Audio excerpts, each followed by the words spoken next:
Good morning dear student. जैसा कि पिछली कक्षा में भी हमने आपको बतलाया था बोर का परमाणु मॉडल। अब बोर के परमाणु मॉडल के दोष को ध्यान में रखते हुए सोमरफेल्ड ने सन 1919 में बोर के परमाणु मॉडल का संशोधित एवं विस्तृत रूप प्रतिपादित किया, जिसे सोमरफेल्ड का परमाणु मॉडल कहा जाता है। सोमरफेल्ड के परमाणु मॉडल भी केवल एक इलेक्ट्रॉन के स्पेक्ट्रम की व्याख्या करता है, लेकिन सही व्याख्या करने में सही रहा। मतलब हाइड्रोजन के जो स्पेक्ट्रम की व्याख्या बोर का परमाणु मॉडल सही नहीं कर पाया था।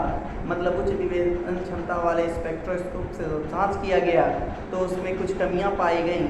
पता चला कि वो रेखीय स्पेक्ट्रम जो एकल है वो एक न होकर कई रेखाओं का समूह है, उसकी व्याख्या बोर का परमाणु मॉडल नहीं करता था।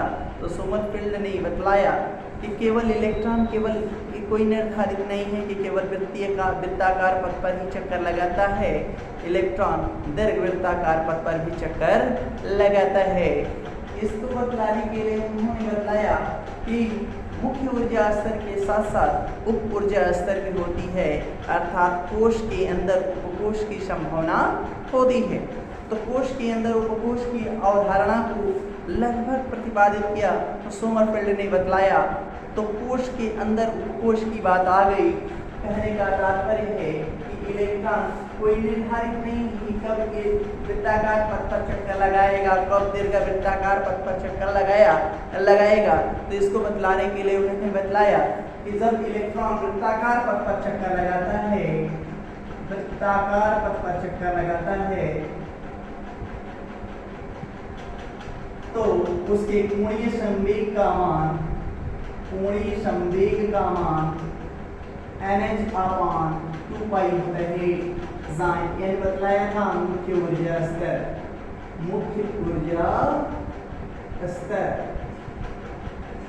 फिर बतलाया जब इलेक्ट्रॉन दीर्घवृत्ताकार पथ पर चक्कर लगाता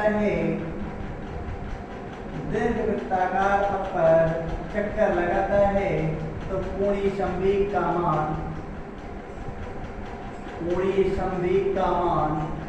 kh/2π के बराबर होता है। कि क्या होता है? उप ऊर्जा स्तर होता है। यहीं पे हम आगे चल के बताएंगे कि n को मुख्य ऊर्जा स्तर, मुख्य क्वांटम संख्या कहते हैं, k को आप एजीमुथल क्वांटम नंबर कहते हैं। तो वहां की बात बताएंगे उप ऊर्जा स्तर, इसे कोश बोलेंगे, इसे उपकोश। आगे चलकर बतलाया कि जब n मान, जैसे कि मान लिया कोई n है, उसका n मान के लिए, n के एक मान के लिए कह दें, n के एक मान के लिए k के अनेक मान होते हैं। वो कैसे? तो कहता है कि n का मान यदि 1 होगा तो k का मान भी 1 होगा। यदि n का मान 2 होगा तो n के 2 मान हैं, तो n बराबर 2 है तो k के 2 मान होंगे। कौन कौन से होंगे? k बराबर 2 भी होगा और k बराबर 1 भी होगा।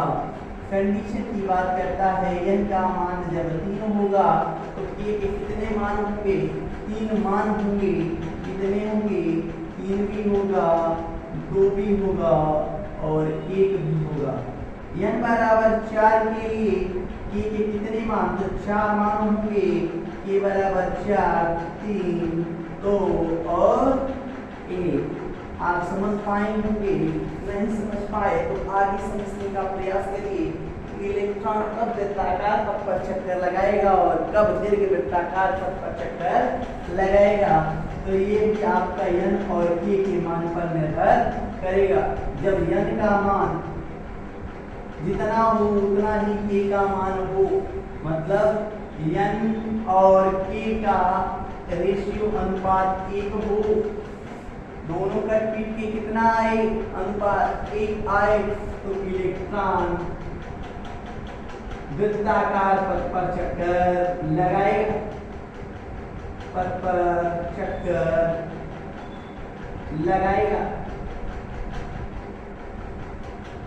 जब n और k का मान क्या हो जाए, एक से अधिक आ जाए, एक से अधिक आ जाए, अनुपात बिगड़ जाए, n का मान अलग हो, k का मान अलग हो, तो इलेक्ट्रॉन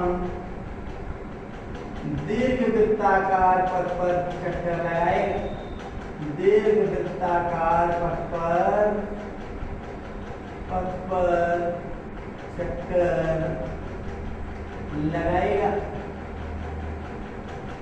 साथ ही साथ इसको एक पिक्चराइजेशन के माध्यम से समझना चाहें तो हम आपको समझाना चाहते हैं, यहाँ पर n बराबर 4 पद बनाएंगे तो आपको समझ में आ जाएगा। जब n का मान और k का मान बराबर हो तो एक को हम दीर्घ अक्ष की संज्ञा दे दें और एक को लघु अक्ष, जब दोनों बराबर हों, इसे n मान ले और इसे k मान ले, या इसे n मान ले और इसे k मान ले, तो कंडीशन ध्यान से देखिएगा। जब n अपान k, n भी 4 हो और k भी क्या हो, 4 हो, तो इलेक्ट्रॉन किस पर पथ पर चक्कर लगाएगा, तो आपका आंसर हो जाएगा, ध्यान से देखिएगा, यह वृत्ताकार पथ पर चक्कर लगाएगा। n बराबर 4, k बराबर 4 हो तो इलेक्ट्रॉन वृत्ताकार पथ पर चक्कर लगाएगा। लेकिन यदि n का मान 4 भी हो और k का मान 3 हो जाए तो इलेक्ट्रॉन दीर्घवृत्ताकार पथ पर चक्कर लगाएगा। फिर कहता है जब n का मान 4 ही हो लेकिन k का मान 2 हो जाए तो और दीर्घवृत्ताकार पथ पर चक्कर लगाएगा। अब जब n का मान 4 हो और k का मान कितना होगा, 1, हमने बतलाया था n बराबर 4 के लिए कितने मान होंगे, 4 भी होगा, 3 भी होगा, 2 भी होगा, 1 भी होगा। तो कंडीशन आप देख रहे होंगे, तो 4 आपने चित्र बनाए होंगे, इलेक्ट्रॉन वृत्ताकार, फिर दीर्घवृत्ताकार, उससे दीर्घ और अब अति दीर्घवृत्ताकार पर चक्कर लगाएगा। इससे क्या पता चला, तो इलेक्ट्रॉन की गतिशीलता का पता चला कि इलेक्ट्रॉन कब वृत्ताकार पथ पर चक्कर लगाएगा और कब दीर्घवृत्ताकार पथ पर चक्कर लगाएगा। इसकी व्याख्या के लिए आपका सोमरफेल्ड का परमाणु मॉडल आया है। सोमरफेल्ड के परमाणु मॉडल में भी दोष रह गया, क्योंकि ये भी केवल एक इलेक्ट्रॉन के स्पेक्ट्रम की व्याख्या कर पाया, और एक इलेक्ट्रॉन के स्पेक्ट्रम मतलब हाइड्रोजन परमाणु के उत्सर्जन स्पेक्ट्रम की व्याख्या कर पाया। हाइड्रोजन परमाणु के उत्सर्जन स्पेक्ट्रम की बात करें तो कितनी रेखाएं मिली और किस किस प्रकाश में मिली या किस खंड में मिली, उन खंडों का जिक्र करती हैं। तो ध्यान से देखेंगे, कहता है हाइड्रोजन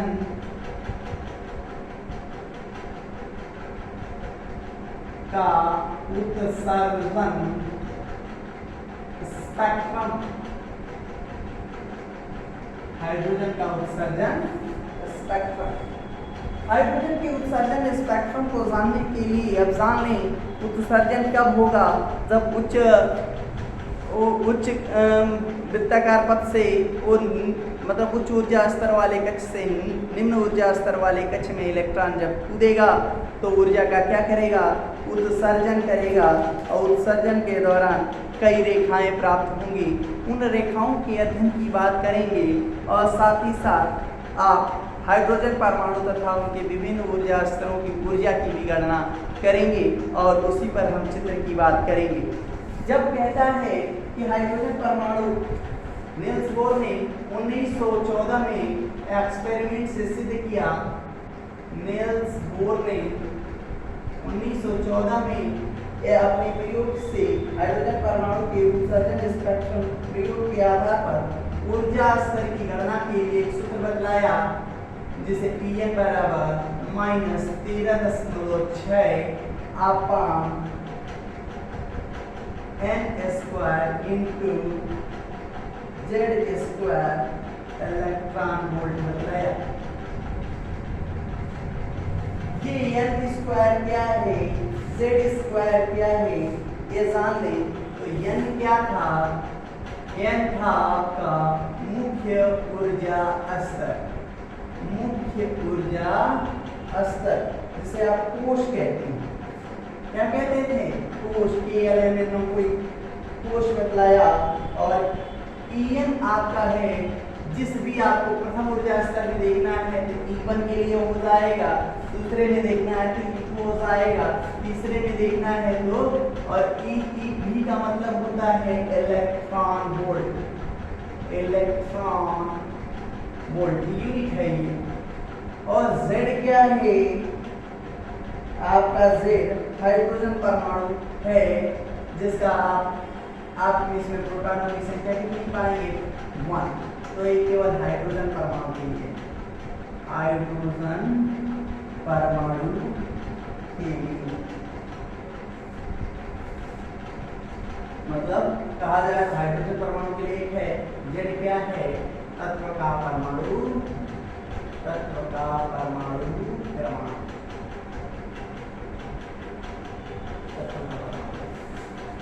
कंडीशन। इसके आधार पर हम ऊर्जा अवस्था और ऊर्जा स्तरों की गणना की बात करें तो हम बताया था पूर्व में, नियंस बोर ने बतलाया था कि नाभिक के चारों ओर अनगिनत अनेकों वृत्ताकार या वृत्तीय कक्षाएं संभव हैं। हम उसी पर नोट करते हैं और साथ ही साथ बात कर लेंगे। इतना आप जान गए होंगे, हम मिटाते फिर से इस पर भी और डिस्कस करेंगे। ऊर्जा स्तर की गणना के लिए कौन सा सूत्र बताया गया? तो मुख्यतः ये सूत्र भी आपको याद रखना है कि ये बराबर -13.6 Z² इलेक्ट्रॉन वोल्ट। इसके आधार पर मान लिया ये नाभिक है, ये क्या है? न्यूक्लियस है। न्यूक्लियस के चारों ओर कई वृत्ताकार पथ हैं, मान लिया ये 2। हम इसकी ऊर्जा स्तर का गैपिंग ज्यादा रख रहे हैं, क्यों रख रहे हैं इसके पीछे भी बताएंगे आपको।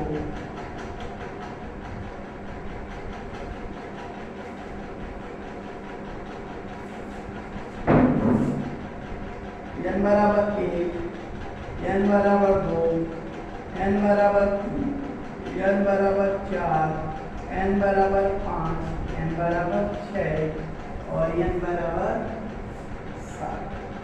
आप देख रहे होंगे पहले और दूसरे में हमने बैंड की जो लंबाई, मतलब ये आप कह सकते हैं चौड़ाई ज्यादा रखी है। क्यों रखी है? इसके पीछे भी रीजन है। आप सूत्र जैसे ही आपने पढ़ा है, क्या सूत्र पढ़ा है, वहां पर हम आ जाएं, ऊर्जा स्तर पे ही आ जाते, फिर इसके बाद इस पर बात करेंगे। तो इसके लिए हम प्रथम ऊर्जा स्तर की बात कर रहे हैं। E1 का मान, E1 के लिए क्योंकि नाभिक आप जान रहे होंगे, नाभिक के पर 1 2 3 4 5 ऐसे बनाते, ये नाभिक है। पहला ऊर्जा स्तर, दूसरा, तीसरा, चौथा, पांचवा, ऐसे हमने बनाया। फिर पहले, दूसरे, तीसरे, चौथे के लिए किया।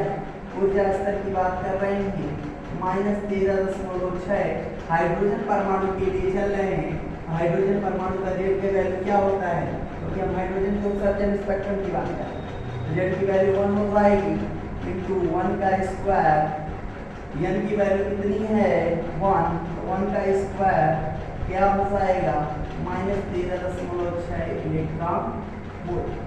यही है हाइड्रोजन की जो आयनन ऊर्जा, हाइड्रोजन परमाणु की आयनन। E2 के लिए देखिए कहां से, तो -13.6 जेड की वैल्यू 1 ही होगी। 1 का स्क्वायर करिए चाहे नहीं, कोई मतलब नहीं। यहाँ पर n की वैल्यू कितनी हो जाएगी? 2 का स्क्वायर करेंगे, मान कितना आएगा? आएगा 3.4 -3.40 इलेक्ट्रॉन वोल्ट। यहाँ पर E3 के लिए जाएंगे तो क्या हो जाएगा? -13.6 इंटू 1 का स्क्वायर रहेगा, नीचे कितना हो जाएगा? 3 का स्क्वायर -13.6/9। आंसर कितना आएगा? लगभग -1.51 इलेक्ट्रॉन वोल्ट। आप ऐसे ही ऊपर के भी हल कर लीजिएगा। आप देखेंगे इसके और इसके मध्य ज़्यादा अंतर है ना, अंतर ज़्यादा होने की वजह से हमने इस बैंड को क्या बनाया था, थोड़ा सा सादा बनाया था, ज़्यादा मोटा बनाया था, ज़्यादा चौड़ाई बनाई थी, दोनों के बीच में ज़्यादा अंतर दिया था। फिर इसके बाद कम अंतर करते गए। इसके आधार पर उत्सर्जन स्पेक्ट्रम की बात हुई। उत्सर्जन स्पेक्ट्रम की उच्चतम से निम्नतम में कूदेगा तो किससे कूदेगा, तो इस पर भी एक चित्र है, उसको भी देखेंगे और आराम से पढ़ने का प्रयास करेंगे। ध्यान से देखेंगे, घर पे इस पर प्रयास ज़्यादा करिएगा। पहला ऊर्जा स्तर की बात कर रहा हूँ, n बराबर 1, हमने अंतर ले लिया है, n बराबर 2, थोड़ा कम कर दिया, n बराबर 3 और थोड़ा कम कर दिया, n बराबर 4 फिर कम कर दिया, n बराबर 5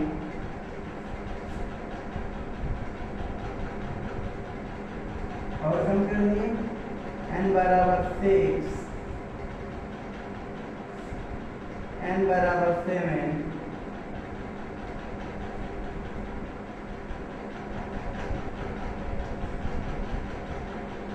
मान लिया n बराबर 8, ऐसे चले, n बराबर इनफाइनाइट। कह रहा है कि इलेक्ट्रॉन प्रथम ऊर्जा स्तर में है, तो इसमें है तो कूदेगा नहीं, 2 से कूद सकता है, 3 से भी कूद सकता है, 4 से भी कूद सकता है, 5 से भी कूद सकता है, 6 से भी कूद सकता है, 7 से भी कूद सकता है, 8 से भी कूद सकता है। तो जो इस पहले खंड में प्राप्त होंगी उन्हें आप लाइमन श्रेणी बोलेंगे। क्या बोलेंगे? Lyman series. जो सेकेंड वाले खंड में प्राप्त होगा n बराबर 2 में, उसमें किससे कूदेंगे? 3 से उदान होगा, 4 से उदान होगा, 5 से उदान हो सकता है, 6 से उदान हो सकता है, 7 से हो सकता है, 8 से भी हो सकता है। इस तरह के खंड को आप बार्मा सीरीज बोलेंगे। आप किस तरह के प्रकाश खंड में ये प्राप्त होंगे वो बताएंगे।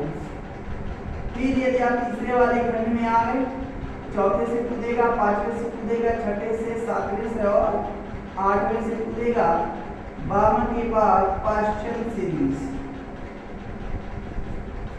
फिर तीसरे के बाद चौथे खंड में यदि उदान देखनी है तो चौथे में आपको कौन से सीरीज मिलेगी? ध्यान से देखिएगा। इसमें जो कूदेगी पाश्चन के बाद ब्रैकेट सीरीज। आपको फिर अब 5वें खंड में देखना होगा तो इसमें कहां से कूदेगा? 6ठे से कूदेगा, 7वें से कूदेगा, 8वें से। बॉन्ड सीरीज यहाँ पर साइलेंट है, PFUND बॉन्ड सीरीज। और फिर आपको यदि आपको 6ठे में देखना है तो आपको एक नई तरह की सीरीज मिलेगी, जिसका नाम है हैम्फेरी सीरीज। आपके कौन कौन से किस तरह के प्रकाश खंड में मिलेंगे? तो जो लाइमन मिलेगा वो अल्ट्रा वायलेट रीजन में मिलेगा, अल्ट्रा वायलेट रीजन में मिलेगा। ये किसमें मिलेगा? विजिबल रीजन में मिलेगा, दृश्य प्रकाश खंड में मिलेगा, विजिबल रीजन में मिलेगा। ये नियर इंफ्रारेड में मिलेगा, आवरक किरणें नियर इंफ्रारेड, और ये सारी की सारी फार इंफ्रारेड वाले रीजन में मिलेगी। फिर समझ लें लाइमन किसमें? परावैली खंड में मिलेगी। फिर इसके बाद लाइमन के बाद बार्मा की बात कर रहा हूँ, बामर की बात कर रहा हूँ। बामर सीरीज आपकी दृश्य प्रकाशित खंड में मिलेगी, और पाश्चन आपका near infrared NIR near infrared में मिलेगी, और ब्रैकेट कोड और हमकरी फार इंफ्रारेड इसको बोलते हैं निकटस्थ अवरक्त किरणें, और उसको बोलेंगे दूरस्थ अवरक्त किरणों वाले खंड में मिलेंगे। यही है हाइड्रोजन परमाणु का स्पेक्ट्रम। अब इलेक्ट्रॉन किससे कूद रहा है ये देखना है तो आपको ये सीरीज जाननी होगी।